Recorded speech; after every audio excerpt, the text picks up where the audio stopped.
Rakshit, thank you very much for your time. We all know, Amrut is making headlines globally as well as back home in India. We can't hear you though. You may want to just unmute yourself. I want to understand what kind of. Can you hear me now, Yes, please? we can. Yes, we can. So, how are the Yeah. numbers looking right now? You're getting such a lot of praise globally. Consumers are loving the product. Here, back home, it's also Amrut is making waves. How are the numbers stacking up right now?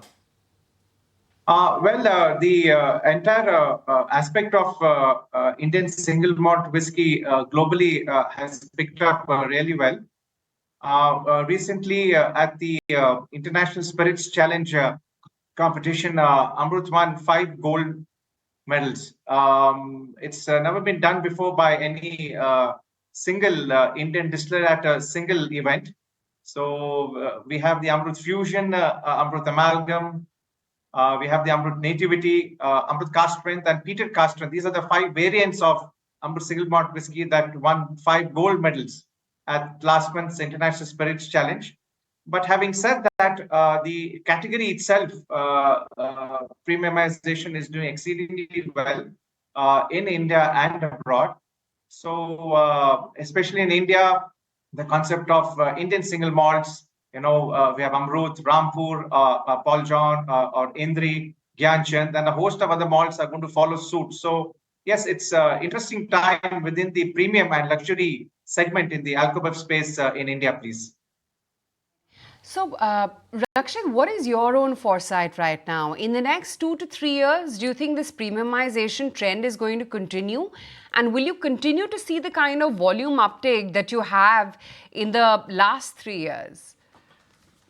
Yes, ma'am, absolutely. I think the volume uptake will increase. I think consumers today have graduated to premiumization, drinking better quality alcohol. That's what the trend that we see today. I think this same trajectory and growth as far as luxury category in the spirits segment in India will continue to grow in the coming years as well, please. Yes. Numbers are you doing right now? We understand you're also in the process of setting up a new distillery. What kind of numbers do you have in mind in terms of aspiration since the demand is picking up so fast? Yeah. Currently, as far as the case goods are concerned, the 9-liter cases, we are currently doing in our luxury whiskey segment, we are doing close to about 120,000 cases. As of last year, we touched, and this year we expect to grow by about 15 to 20%. You're absolutely right.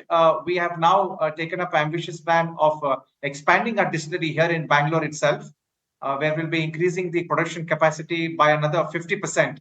So going forward, I think the demand for Amrut in India and globally is set to grow.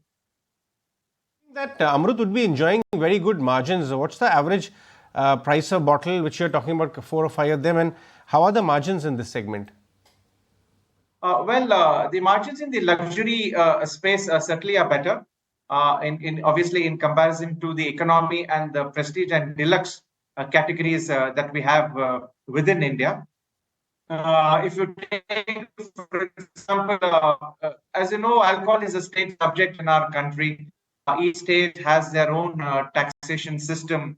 So the MRPs tend to vary from state to state. Currently, if you take a product like Amrut Fusion, which retails in Bangalore for a bottle is about 4,400 rupees. The same product retails in Maharashtra, say Bombay, for about 5,200, and retails in Haryana, in Gurgaon, for about 3,200. So the taxation system is completely different in our country. So I think the average price of a single malt whiskey, especially Amrut, can take it anywhere between 3,500 to 3,800 rupees, please. Just to clarify that there's no concern when it comes to inflationary raw material price concerns on your margins, right? No, ma'am. I think inflation has been a concern, especially as far as the base raw material malted barley is concerned. Pre-pandemic, the rate has almost doubled now. We were purchasing at about 8 to 30,000 rupees a ton of malted barley. Today, it's 64 to 65,000 rupees a ton. So it's virtually doubled. So no matter in which category you are, whether you're in the economy category or the deluxe or prestige category, or even in the luxury category, the cost push is so high for Indian distillers today. Even in the luxury segment, we are feeling the pinch now. Yes, please. You know, you're doing so well. The company products are selling well. You're expanding capacities. Are you? Yours is a unlisted company, right? Are you? Yes, Planning to hit the street anytime going forward? Are you being approached by investors to pick up stake or something of that sort, or you wanna? You are interested in remaining unlisted for now? At the moment, it's a closely held family concern. And of course, there's a lot of interest in Amrut itself. The family board is yet to take a call on whether we should go public. But having said that, I think we might have to bite that bullet and probably in the foreseeable future, probably within a year or two, I think we should keep our options open in going public in the street, please. Yeah.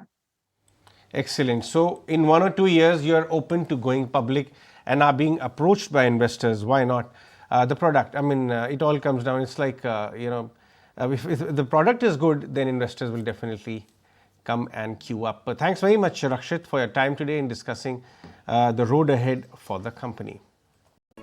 If you like this video, then like, share and subscribe to ET Now.